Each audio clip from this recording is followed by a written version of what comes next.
Your feet, a fourth of all the bones in your body is in your feet. Now, if someone would have told me that when I was a little child, I never would have wore tight shoes just because they look good with the outfit. I think a fourth of all the bones. And so I got to thinking, I used to look at these old black men. And then once I became famous and could travel, I noticed something about old Jewish waiters in New York City. I mean, it looked like the shoes they wore, the high tops, and looked like it had soup on it from the first day 40 years ago. But I noticed all the shoes had holes and little cuts, and they was turned up. And then I realized, thinking of those old black men and women who had calluses, who didn't know there was such thing as a foot doctor, okay? And you notice that they would cut the shoe. And then I realized, when I look in them old shoes, they would start wearing out from the inside. And then one day it dawned on me, there have never been a shoe that a human have made that could wear out a pair of God's feet. So if you wear a tight shoe, you get a little rub, then you get a blister, then you get a corn, and you get a callus. And thinking that a callus will wear a shoe out, and I realized that black folks, oppressed folks, we have a callus around our soul, and if you don't cut that shoe, the shoe will be wore out from the inside. Now, the significance of this is, I have no control over that. I don't care how much I like this shoe. There's a universal God force that says, you can't rub me like this without me reacting. And so I'm saying to America that we have a callus around our soul, and it have nothing to do with me being polite or trying to peacefully coexist. See, there's nothing I can do in my automobile. I'm so busy, I can't stop for gas. When it runs out, it stops. And I think in America, no one in the history of this planet have made the progress that we African Americans have made in a 30-year period. Now, let me say this again.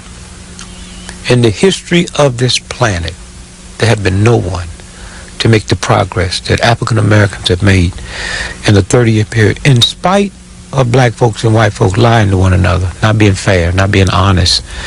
In some kind of way, racism is so fragile. Racism is a punk. For instance, you and I are driving down the highway. You have your grandchild, I have mine. The car skid and turned over. 3 black militant talking crack of this and crack of that, and 3 Ku Klux Klanners come over, and both of groups is lifting that car up. I do not see your Klan sheet, nor do you hear the word cracker. That's how fragile. I used to hear black men coming back from World War II and talking about how nice things was during war. And I was too young to understand how fragile racism is. And they talked about when there's over in the front line of battle, how they smoke off the same cigar, the same pipe, eat out the same food, and then after the war was over, when they took my gun, they called me a nigger and I was back. Well, at that point, I was too busy listening to old folks talk than to realize what they were saying, whether they knew it or not. Racism, prejudice is so fragile that you can suspend it. So anything I can suspend is not real in the first place. Where do you live today? I live in Plymouth, Massachusetts. Why Plymouth? I think that the Pilgrims are going to come back again. I got some Indians. We're going to stop them this time. Say, hey, wait, hold it. Wait a minute. Wait. No, it's very interesting. I have 10 children, and I was looking for a place to raise them because, you know, coming up poor, coming up in a ghetto, coming up in a racist system, you have so many things to do that you can see, that it never dawned on me there was things that you couldn't see that will kill you just as fast, like polluted water, polluted air. You can't see, smell, or taste or feel radiation. And one day I was arrested in Chicago for a demonstration, and in the process of my arrest, I would always go to jail, and I said, well, I'm not in jail for committing a crime, so I don't think I should be punished. I don't mind going to jail, so I'm not going to do no work detail. And that would aggravate people who was even thought what you was doing was right, but now you on my turf, and so I wouldn't do anything. And it saved my life. You know, that's why I say this movement owe me nothing. You know, I came through. The awful thing about being poor is you get hung up with wanting to get from here to there and don't know what they went through. You see this luxury, but you don't know if it was an insurance fraud.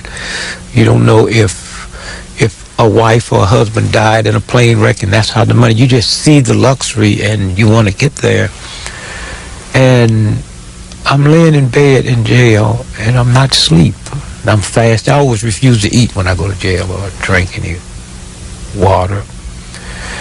And laying there, I had this vision that Chicago was on fire. And it was kind of interesting because I always felt there was something wrong with Mrs. O'Leary's cow. I mean, if you think about how sexism affects our society today, can you imagine what sexism, where did she get them cows from? I mean, Mrs. O'Leary's cow? So I used to do a line that said, what happened is Mr. O'Leary got drunk and went out in the barn and milked the bull by mistake. That's what caused the fire. So I'm thinking that when I'm there, I see this vision that Chicago's on fire, but I don't see no flames. And I see this guy standing at the door, a white guy, with a little smirky grin on his face. And so I come out of it, and I really wanted to tell myself I'd been asleep, and I hadn't been. My wife was in the hospital having our 10th child. And when I got out of jail, I just realized I had to get out of Chicago. Something was going to happen. I didn't know what it meant. Chicago's burning, but there's no flame. So we moved from Chicago. And we lived in a fantastic neighborhood, one of the fine neighborhoods in America, because it's the University of Chicago, Hyde Park, Kenwood. And they used to run ads in Newsweek, you know, list D.Gregory, It was the highest per capita education-wise of the people who lived there. But I noticed something just snooping around, looking at news, right a block from where I lived, in this fine, incredible neighborhood. About 200 days out the year, whatever they used to call the code for bad air day, that area would have it. You see the lake is across the street. And so we got out. Now, how'd I get to Plymouth? And I'll come back and finish Chicago. I wanted to find a farm. I wanted to find a place where the children could have fresh air, clean water, and grow a little plant or something. Nothing serious, you know.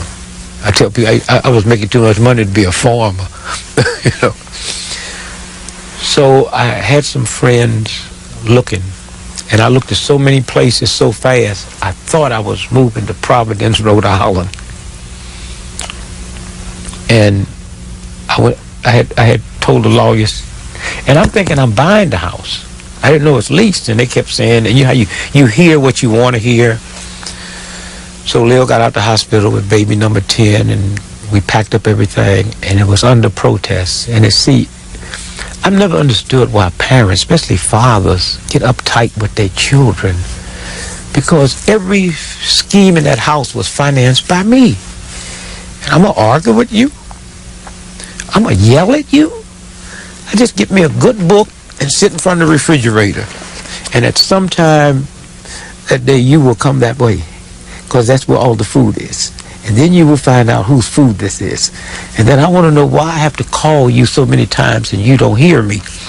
So we head out and nobody's laughing. No one. And we get there, I'm at the wrong place. It's a lake. I can't swim, Lil can't swim. So they rebel, seriously rebel. And I didn't care, except I'm so embarrassed. I'm at the wrong place. So I take them in town and check them in a hotel so I can gather my thoughts. So I go, can you imagine 400 acres around lake? I go and have a guy come put a fence up. Quickly put a fence up. Now you're protected. So we come back, they move in. And no one stays angry long. So then but all at once, I have children born and raised in Chicago that on the way to the playground, when they visit friends, they walk through dope pushers, prostitutes, people cussing, taverns, bars. We get to a farm, they scared of butterflies, man. They're running, they gonna get us. I said, no. Your problem, we just left. No. I carried my son to Mexico one year. He's 4 years old. And the area I'd go to had no electric, no lights. They didn't want it. It was just rural, nothing. You're just there. And you lived in a hut, Ulapa, Mexico. And he runs in hollering and screaming, they gonna get me. And I run outside. Now, I'm not one of these fathers that will run outside just because that's my boy. I could tell where he's hollering wasn't nothing serious. But I've told all my children, my wife, if anything happens, serious, they call the police. I'm not a pit bull. Somebody don't wait till I come home. Call the police. So I go outside with stars. And I felt so bad. I was born 1932. No pollution. You just lay out on your back with a piece of straw in your mouth. We're in the city. And pick out the Big Dipper, and that's mine, and just, see shooting stars. What city? St. Louis. So now, 1963, I have a child born in a city and have never seen a star. Huh? Too polluted? Too many lights? Too bright? That didn't bother me. What bothered me and made me cry, I was born seeing stars. And I've been so busy in the rat race and the hustle and the bustle, I never dawned on me they left. Then I really was ashamed. It's one thing never having something. It's another thing you have something. That book sitting on your lap, and then all at once it moved, and you didn't know it was gone. And so all of these led me into the only rule I set when I was looking for a place was find me a place an hour from a major airport, because at that time about 80 to 90% of my work was college lectures, and 80% of all colleges is east of the Rockies. And so as long as I'm an hour from the airport, and Plymouth is an hour from the Boston airport. That was the only criteria I had. So we get there, and at 400 acres, everybody's happy.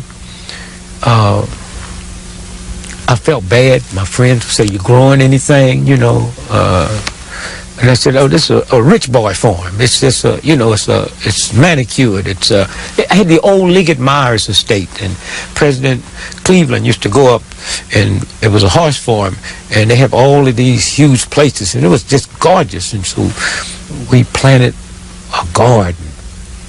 That's the first time I really ever played father. We out digging the dirt, and it started growing. You see a little onion come up, and then all at once we ordered the swing, the whole swing, the whole apparatus from Sears and Roebuck. We had everything the children play with, right? And out of 400 acres, when I got back home, out of all the places for to put that, they put in the garden. So I said, well, I might as well give up. There's no farmers. There's no ruralness. I'm in trouble. You got 400 acres. The only place. I said, oh, God, help me. Please help me. You know? And so that's how I ended up in Plymouth. You've been married to... But wait, let me do this. About 3 years later, just thumbing through some research, I see something in one of these like secret reports that one of the highest, strangest forms of bone cancer, deaths, anywhere on the planet is in this area where I used to live. Huh? Chicago or Plymouth? Chicago. Not just Chicago, Hyde Park, Kenwood. Huh? So I'm saying to my wife, Lil, wait a minute. This is the vision. This strange bone cancer. So I check it out and I find out at Stagg Field, 55th and Cottage Grove is where they split the atom. I used to pride myself of showing friends, this is where the atom was split. And they found it was still radiated. They cut Stagg Field down and it's a track. I used to tell people, and the radiation is still there. I said, I'd go way over the ghetto where people's lights and gas was cut off, and I'd bring their turkeys over and just put them in the trunk of the car and sit there at Stagg Field for a while, and they'd be done. The radiation is still here. Well, here's what we found out. 65 years ago, nobody knew about nuclear waste. Where did they dump it? Well, when they got ready to build new buildings, University of Chicago, they dumped it in cement. And that was the vision. Chicago's on fire. Flames are not there. And I just wanted to finish that. That's the reason I left Chicago. Second, right behind that, because I couldn't tell anybody that. They think you're crazy. So I had to really blame it on, let me find a place that's not as polluted, that fresh air. Then the children ended up, they loved it. There's something about nature, there's something about outside, there's something about, and yet I still don't understand Idaho, Utah, some reactionary people. See, I grew up in a city where I believed that if you get around nature, you'd be close to God. As I go around the world and see beautiful places, and you see that meanness and then you can go into little conclaves where you would never expect you could find love, and there you can find love. You spent how many years at Southern Illinois University? I spent 4 years at Southern Illinois University. In Carbondale? In Carbondale, Illinois. And I think everything I am today, I'd have to trace it back to that. Then I can go further to my mother, to the neighborhood I grew up in. But it's like cooking a stew. You just got the water hot and the seasoning in it, but you haven't put the rest of it in. Well, that's what I was like before. See, I'd never been around white folks. We had a rigid, segregated pattern where I didn't see you. I went to all Negro schools. St. Louis. Went to all Negro movies. See, we didn't have a segregated movie where you sit downstairs and I sit upstairs. When you had to go buy clothes at the big department store, you couldn't try them on. You say, well, my shoes, my feet's a size whatever. How'd I know what size foot was? They would take the money and then they'd throw your shoes and your change back out. The stores you could go into, you couldn't try nothing on. So if you was buying a hat, you couldn't try a hat on. And once you bought it, there was no such thing as you bring it back. Why? Because you were a Negro. And white folks didn't want to put on no clothes that you had on. And it's kind of interesting how racism worked, because I wouldn't mind putting on... See, that's the horror about racism. Not only am I at the blunt of it, but it makes me the nice person. It makes me start believing that you're superior, that you're cleaner than me, because I don't mind putting on a hat you had on or a pair of shoes, but here's a system that minds me. And so coming out of that, only white folks I knew were the ones you worked for, or the ones my mother worked for.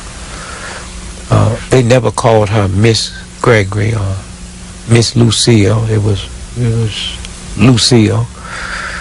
The little children called her Lucille. And you know, coming out of a respectful area, which I don't go along with that today, where if you was a child, you referred to adults as Mr. or Mrs. Well, if Hitler walked in the room, I'm going to tell a grandchild of mine, we thought he was dead, but refer to him as, and even in the Bible where it says, honor your mother and father, I scratched that out of mine when I was a little boy. I said, honor your mother and father, if they're honorable. And you have a lot of problem with folks who's really into the Bible and Christians. And I have to put a visual picture. If I, as a father, raped a 3-year-old, a 6-year-old, and a 5-year-old and took an axe and chopped them up, are my children still supposed to honor me because I'm their dad? I don't think so. And so just seeing how disrespectful they were to my mother, she didn't feel that way. She was talking about putting food on the table and feeding us. And then she would take like mashed potatoes. And I'm saying to my brothers, I said, no, she them rich white folks don't eat no. See, nobody with money eats leftovers. We eat leftovers, and for some kind of something like they taste better the second day. You know, girl, you haven't had no turkey till that second day. And I said, why you had to put so much mayonnaise on it? And so much use in it. So one day, I used to always talk back to my mother. And she was fixing food, and I saw this food that she had taken from these white folks' house and put it up, hide it. And she demanded we say the blessing. So I said, I'm not praying over stolen food. And she, who said that? And I've always wondered why parents do that. That's giving you another chance. And so naturally, I'm not going to say it, you know, because my mother would attack you. She's a nice, sweet lady, but she took nothing. I said, who said that? And everybody looked at me. No child of mine will sit at this table and eat without praying over food. So I don't pray over stolen food. What do you mean by that? You taking this food. See, I was heavily influenced by movies. John Wayne, Humphrey Bogart, those were my heroes. And I used to want to be like them, man. And they wouldn't take nothing off nobody. I know if Humphrey Bogart's mother had took some mashed potatoes that the white folks wasn't going to eat the next day, he wouldn't pray over it. Now, it would be nice if my mother knew they wasn't going to eat it and was taking it, but she was hiding it. So she hit me. And then I kind of looked. My mother had a lot of sense, man. She'd be hitting you, but she'd be listening if you'd be talking back to her. I say, if you come downstairs in the basement and pray over what I stole, I'll come back over here and pray over what you stole. So I'm a better thief than you. I just can't justify mine through religion. And she heard me. And then I was sorry I said it. She just sit right down and hug me, and she started crying. How many kids were around that table? Oh, it was all of us, but when the whooping started, ain't nobody. How many were there in It was 6 of us. 4 No boys. father. No father. Big Press. Big Press. Where was he? I like him now. He's my hero. He was an average movie dude, man. You know, he's big money. Presley. I'm born 1932. In the early 40s, Big Press made $60,000 a year. Can you imagine that kind of money in them days? He was a master chef. master chef. I mean, if he got off the boat in England, it would be a violation not to go check in to see if his service was needed at Buckingham Palace. When I got ready to go to college, I was talking to him one day in between periods. He'd be gone and come back. He said, I don't know what you're going to college for. My sauce man makes $60,000 a year. Now, 50? A black person? 60,000? Well, I didn't realize these hotels, just the sauces that you have, these are, certain people just make those up. And so, Big Press was never there. And my mother loved him. God did. I mean, just outright loved him. Just now, I could relate with that because I see that in the movies, you know. And remember, everything in the movies was white folks, and I never seen a Mama or Queen in a love scene. And the first time I saw two people kissing passionately was not my mother and father. It was two white folks in the movie. So locked in my subconscious mind, the epitome of love is something lighter than me. Now, the reason I didn't say white folks, because that might explain that yellow thing. And to you light-complected folks out there, don't get upset. Hey, that whole light-complected, but I can have a light-complected woman and I don't violate this white man. And in the black community, there's some black women that's lighter than white women. And so I can have one of those and don't violate the whole piece of that. And so thinking of the house, him not being there, and that's why today I detest the problem in the black community. There ain't no black man at home. We ain't home when we home. You know, a white racist system that have tortured us all day long. I'm not talking about now. I'm talking about then. They goose you in your butt and rub your hair for luck and all of the, how much poontang did you get, boy? And you have to tell them because you couldn't tell that white man that I was home with the flu over the weekend. The automobiles that black men drove was better than the automobiles that white men drove because racism meant that I didn't have to pay as much dues as you. You got to come to work in a suit. I just wear a uniform. You have to go to Florida, go skiing and do this. I didn't have to do all that. So I put that little piece of change away. So I had a brand new Cadillac before you knew what they looked like. When white folks was buying Chevys, we was buying Cadillacs. But we couldn't take them to work. We'd have to drive them and get out 6 blocks before work.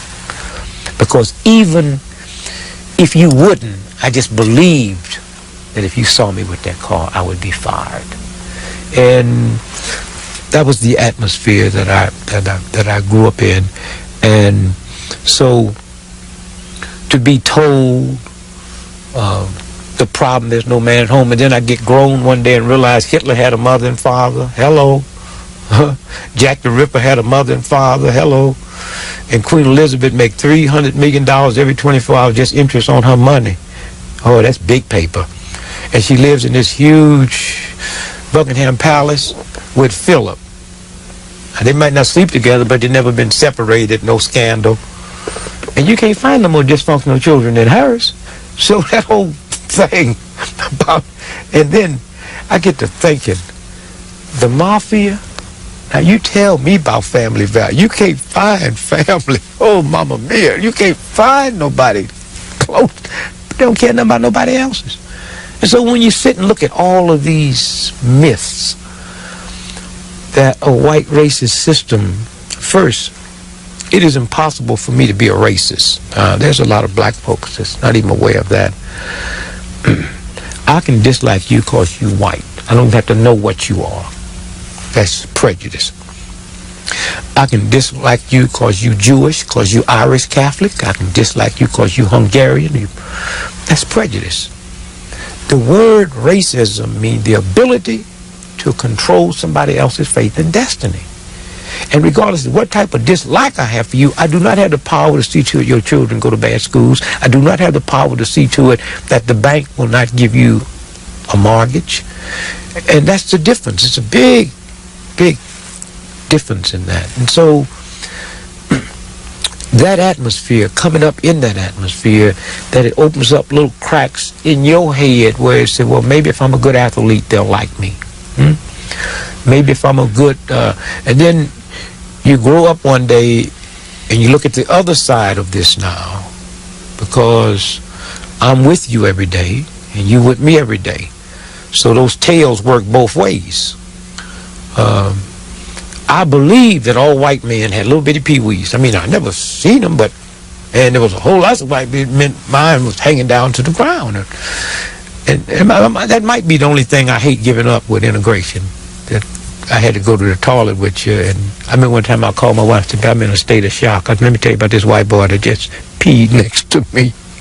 All the myths went out.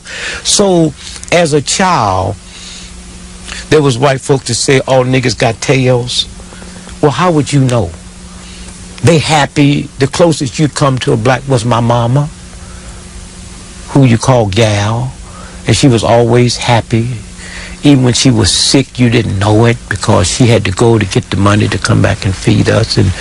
And now I've taught my children death is better. There's something in God that say before you let a system reduce you below the dignity that I gave you just so you can feed your family or pay the rent or the house note or send them to college, death is better. And it's that group of black folks and white folks who died that keeps that light going. So now today it's so much different because nobody can sit and tell me about them white folks. They have to have a name. What's his name? Because I know too many. I see too many. And then that whole myth that growing up I believed it was redneck, crackers, ignorant. Then one day I get enough sense to realize a white dude who can't read or write do not make policy. But we never thought of that. I thought the president of Harvard University, the president of AT&T, I thought that's what God meant for humanity. It'd be about, again, it's the money, it's the class, it's the way you look. And then we also put the same way white folks would put what a nigger looks like. We also put what a redneck cracker looks like. And it didn't look like a white gentleman in a tie, or we even knew what it talked like and what it sounded like and the whole thing. And so today, you hear a lot of people in the black community talk about integration. And I just said, well, I'm just thank God I don't have no serious power.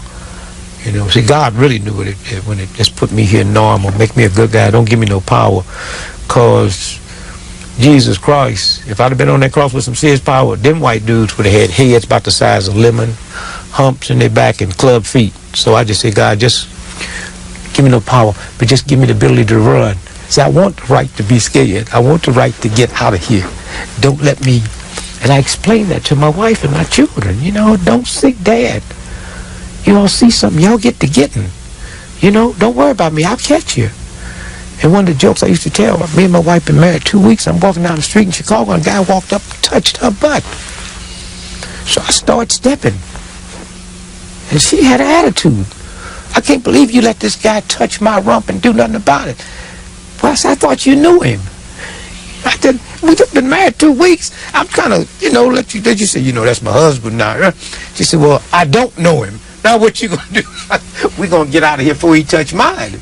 He's that crazy, right? And so it was that whole having no power, reacting to fear, now to sit and see white folks that'll die for you, to sit and watch white folks on TV that will stand up. I mean, it still catch me off guard to read the Wall Street Journal. They say the Attorney General designate. He should not be the Attorney General. And to look at the editorial, we're talking about he lied on this black man, this judge. And it's kind of interesting because, you know, it says, well,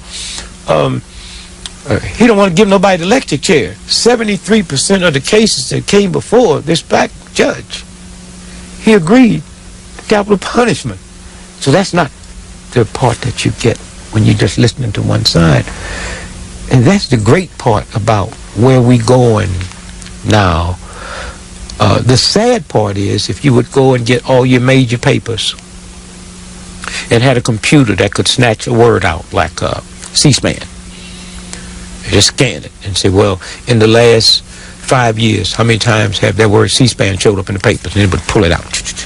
Well, if you could go in the last 50 years and get all the major white papers in America and say, when is the last time, how many times will you see the word racism in the New York Times, the Washington Post, the St. Louis Post-Dispatch? In the last 20 years, it'd be a few times, and most of the times it would be referring to us. It's a racist statement of the whole city. And so when you stop and think of how that affects me coming out of parents that just wanted to be liked, and so I want to be liked. Coming out of parents that don't want to rock the boat, so I don't want to rock the boat. And then all at once the boat starts rocking. And, you know, it's kind of interesting when I look at the Clarence Thomas. I mean, there's always been Clarence Thomases. What alienates us so bad is that he made it through our struggle. If you go to Colgate and look at the days when Adam Clayton Powell, all of them went to them type of schools, they look like you. They were light, complected. See no dark, black men at them institutions. It was the civil rights movement that fixed it so he could go to that type of school and sit on the Supreme Court today, unqualified. And I got to thinking, people call me and ask me about folks like Armstrong Williams, and I said, well, here's how you have to look at this. Two ways. I have a right to go crazy. And a white racist system can run me crazy. That's legitimate. So there are some Negroes out here that's seriously crazy. They should be pitied, not censored. But there's some out here that know the right thing to say, to tune into this web in a lot of racist white folks' mind and give them aid and comfort. And if Clarence Thomas wasn't doing that, he wouldn't be on the Supreme Court. If Armstrong Williams and that type wasn't doing that. Now, I don't blame white folks. I blame them on black women. See, and I teach my granddaughters. You see, if you look at the Clarence Thomas type, about 98% of them are black, thick jaws, nappy hair, wide nose, and look very Negroish. Well, they couldn't get a sister to go to the prom with them when they was in high school, so they grow up, marry a white woman, and hate us all. So I'm trying to start a campaign to say to the sister, you don't have to kiss them, but please go to the prom with them. We cannot have another generation of this. Now, here's the painfulness of the Clarence Thomas. When I think about one day when we sit down and really write the history. Now, Clarence Thomas will never be on a stamp, but Malcolm X is, because fair people sit and listen to what Malcolm said. I would have said the same thing.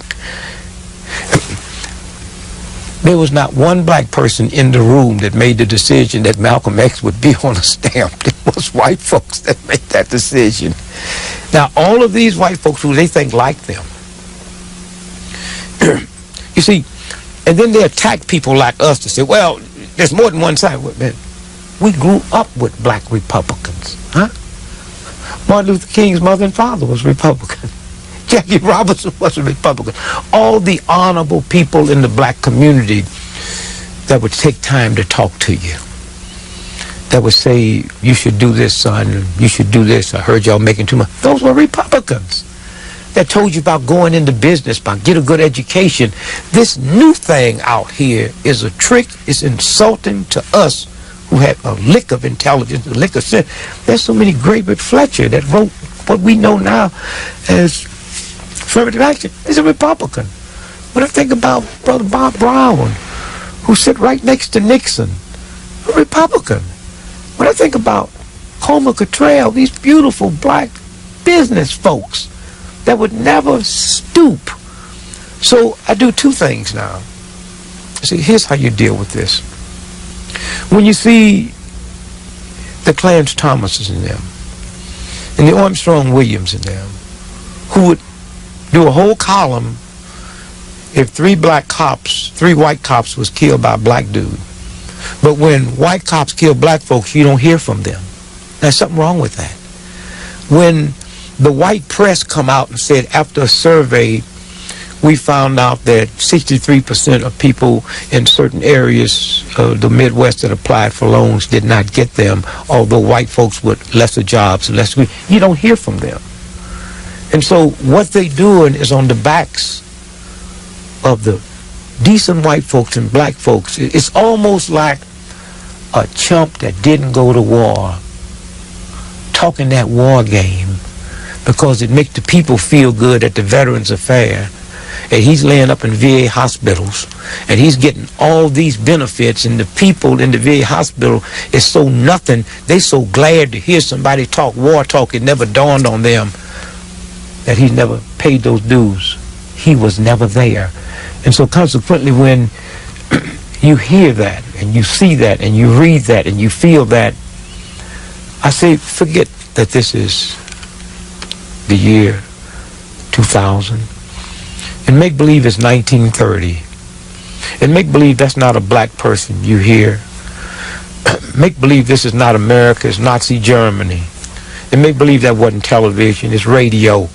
And that's a Jew saying the same thing to make the Germans feel good that they're saying, trying to appeal to that mentality of white folks, and then you get the right picture. Now, if that Jew had gone crazy, then that Jew should be censored, away and treated, not censored.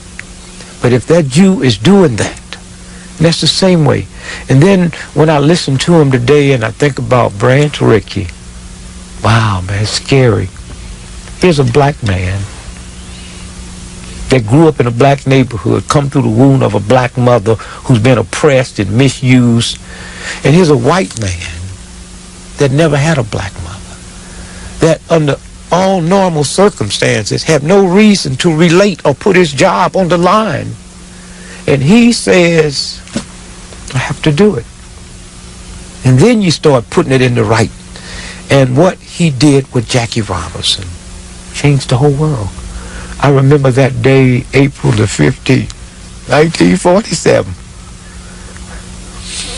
Something came over me that made me forget about Alan Ladd and Humphrey Bogart and Clark Gable. Them was my partners. When Clark Gable say, frankly, my dear, I don't give a damn, the black folks, man, we were saying that for the next 3 years. Teacher said, you got your homework? Frankly, my dear, I don't give a damn. But all at once, this day, something happened. I didn't realize the significance of it until grown and realized the role that sports play in the psychic of human beings, and realized that here in the civil rights movement, there was people say, well, what do they want? I mean, but all at once, this is America's game. This is not football then. This was America's game. And here, not just a black cat that came up, but would come through. And you just felt so good. You felt human. And it wasn't a Joe Louis. The Joe Louis time had passed. Here's a guy, we didn't know Jackie Robinson finished UCLA. We didn't know because of the way racism affects us. He sounds white. We think that's the way you should sound. And he don't walk like a sharecropper. We didn't know he was from California. We just know. And what it was is here's a dark man that fits everything in our psyche that a white man would, except he's just chocolate. He didn't sound Negroish. He didn't walk Negroish. He didn't sound Southern. We didn't know that he wasn't. And so all at once, this excitement, and then things start breaking down. And I'm sure one day when 100 years, 200 years from now, when people sit down and start running an honest trail, it will be that. Joe Louis is very interesting. Very clever what they did with Joe Louis. Racism was so bad that D.Gregory, you cannot get in here, hit that white man in the face. They'll run you out of here. And then raise your hand. So if you go back and look at all Joe Louis's pictures after a fight, now you can't tell him he can do it for black. So after all of Joe Louis's fight, you never saw him doing this. That's why when Ali did it, it meant so much to me. Joe Louis couldn't do that.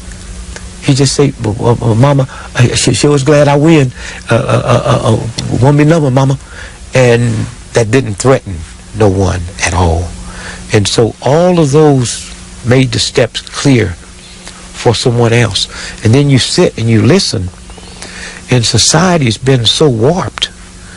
And then I look at America today, the most Christian, the most religious. Nobody talks about family values like America. And yet we 6% of the world's population, 79% of all the world's hard drugs we use. What God we praying to? We consume more alcohol as a nation than almost any nation in the world. Every 4 seconds, you and I have been sitting here, a woman in America has been beat up by her boyfriend, her husband. We're not talking about strangers. We're talking about somebody in the house with me. And so all at once you sit and you say, well, wait a minute. And then you see how this corrupts the fabric. In other words, if you ask someone, what do you think of when you hear the word God? And it's amazing the different things that people say. Some people say, my Father. I think of the Son. I think of the Holy Ghost. I think of Jesus. So what do you think of when you hear the word Father? And it's kind and loving. And I think of the Creator. I think of my Father. I said, well, how can you, in a Christian praying society, let a handful of evil old degenerate pimps take the mafia syndicate hoodlums, the scum of the earth, and name them Godfather? It didn't bother you. Whew, that's scary. Godfather? That didn't bother you? And then glamorized them. And we sit to the movie and we couldn't get enough of their glamour. Why? Because in a country that's so spiritually whipped, if you got a nice suit on, remember the mafia never looked bad, tailor-made. They were cool, man. But if we could ever visualize the mafia, just some little roughnecks with some tattoos on and no money, and stealing cars. It's one thing to steal a car as a business, another thing stealing a car because you ain't got one. We would not tolerate that. And so when you stop and see of what Branch Rickey did, that's that little flame. You know, it's kind of interesting that I use the example because we've all been guilty of it.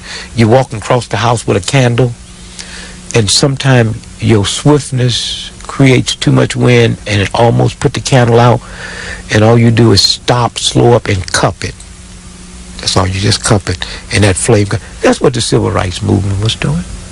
Was cupping this candle, and it started flaming, and it started going, and fair-minded people sit and watched, and today you see this mix. And when I left home to go to college, that's the first time I met a white man. As a white man, my coach, my professor. And the reason I say nothing changed me, the stew really got mixed at that white racist college, and I don't think there could have been any more college that was more racist than Southern Illinois University that admitted Negroes. There was probably was worse, but they wouldn't let us in. And I got there, and I heard a white professor, Dr. Voss, say to a white girl in speech, that she said, nobody want to hear what I got to say. And he told her a story of when the whole cotton crop was wiped out and the boll weavers and the economy of America was about to fall and we'd been destroyed as a nation, and they didn't know what to do, so they brought this group of scientists in from the South, from the North, and they brought a black scientist in with them named George Washington Carver. He couldn't ride on the train with them. He had to sit in the Negro section, and he couldn't stay here in Washington, D.C. with them. He stayed in the Negro home. And after 2 weeks, they couldn't find the answer. And somebody remembered, oh, God, George, we forgot he's here. So they decided that it was going to close the next day as a failure at 12 noon, and they let him on at 11:45. And he spoke at 11:45. Now, here's a white professor at this college telling this white girl this who says, nobody will listen to me, I have nothing to say. And he said, at 11:45, he started talking, and at midnight, they sent out the third time for sandwiches. And at 6 o'clock in the morning, they were still there. He had the answer. So, Miss Brickbauer, if you have something to say, they will listen. I had a white man say this, and I'm sitting, and I walked out. I'm not talking about a movie. I'm talking about a script. I'm talking about a white man that said, if you have something to say. I had a white coach that told me I was the fastest thing that ever came down there. Phil Coleman, he was nice and cross-country, but I had the glamour. I was the third fastest half mile in the nation when I went in. Never seen anything. Plus, I was from the city. You know, I didn't take no stuff off white folks. You know why? Because I didn't know none. You know, nobody had ever taught me how to behave. I hadn't been around them. And so I get there, and he would pull me over, never told me, said, behave yourself. He said, Dick, take deep breaths to where Father takes. He's seriously talking to your boy. I said, Dick, this is just going to be for a few minutes. He says, take you some speech courses and some foreign languages. And when you get out of here, this, and he talked to me the way them old black Republicans used to talk to me. And that was the atmosphere. And a group of us blacks came together, and we changed Southern Illinois University. And I would dare say today, you can't find too many colleges in America that has as high percentage of blacks as SIU. Black vice president, Gail Sayers became the first black athletic director of a major. All of that came from the seed that we planted because we thought more of that college than just to come through and suck all the milk out this breast while I'm coming through. We wanted to leave something, not just for other Negroes, but as an institution. And we sit down and we talked. And we said, here's what this institution is doing for us. What we're going to do for it. Well, we're going to kick its booty. And we're going to bring it down. And we came together one day. 125 years, no Negro had been outstanding athlete of the year. So we went in and said, they got mad, kicked us out. So then we decided that we'd quit. You know, they told us, so what? We can get some more. So I got on the phone and called Central Michigan. Not Central Michigan, Michigan Normal in Ypsilanti. And said, hey, I'm D.Gregory. And all the Negro athletes, we think about quitting. If we quit, will you take us? They said, sure. So we went back and told the coach. And that night, they made me outstanding athlete of the year. That's when I realized bargaining. Same thing with the Theta Xi variety show.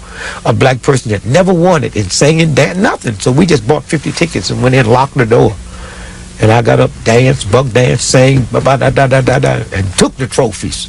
And that's how we beat it down and beat it down. And one of the fine institutions. Not perfect. Won't be perfect until the next group comes in, decides that we're going to change it. And that's what I wanted this book to reflect. I wanted a book that 100 years from now,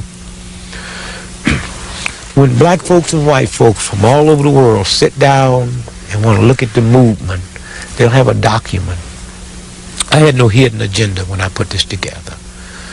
When you see me on the front of that cover there, behind them bars, I have a suit and a tie on. You can never wear a tie in jail because you can commit suicide. They take your shoestrings. That, without saying it in the book, that, I said, America is in jail. And I'm looking through the bars at America. And I hope you liberate yourself, and I hope you're ready for this parole.